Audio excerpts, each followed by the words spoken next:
ಎಲ್ರಿಗೂ ನಮಸ್ಕಾರ. Welcome back to our YouTube channel. ಇವತ್ತಿನ ರೆಸಿಪಿ ಲಿವರ್ ಫ್ರೈ. ಬನ್ನಿ ಹೇಗೆ ಮಾಡೋದು ಅಂತ ನೋಡೋಣ.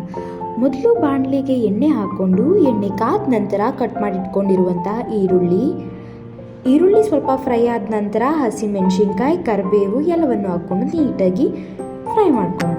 ಈಗ ಅದು ಸ್ವಲ್ಪ ಫ್ರೈ ಆದ ನಂತರ ಅದಕ್ಕೆ ಶುಂಠಿ ಬೆಳ್ಳುಳ್ಳಿ ಪೇಸ್ಟ್ ಹಾಕ್ಕೊಂಡು ಹಸಿ ವಾಸನೆ ಹೋಗೋವರೆಗೂ ಫ್ರೈ ಮಾಡ್ಕೊಳ್ಳೋಣ.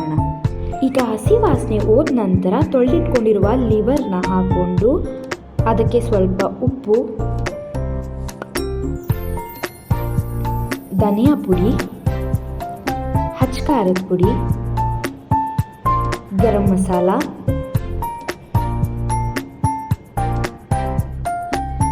ಪೆಪ್ಪರ್ ಪೌಡರ್ ಜೊತೆಗೆ ಒಂದು ಚಿಟಿಕೆ ಅರಿಶಿನ ಎಲ್ಲವನ್ನು ಹಾಕ್ಕೊಂಡು ನೀಟಾಗಿ ಮಿಕ್ಸ್ ಮಾಡಿಕೊಂಡು ಲಿವರ್ ಬೇಲಿಗೆ ಎಷ್ಟು ಬೇಕೋ ಅಷ್ಟು ನೀರು ಹಾಕ್ಕೊಂಡು 5 to 10 minutes ಕುಕ್ ಮಾಡಿದ್ರೆ ಈ ವೆದರ್ಗೆ ಬಿಸಿ ಬಿಸಿ ಚಪಾತಿ ಜೊತೆ ಈ ಗ್ರೇವಿ ತಿಂದರೆ ಸೂಪರಾಗಿರುತ್ತೆ.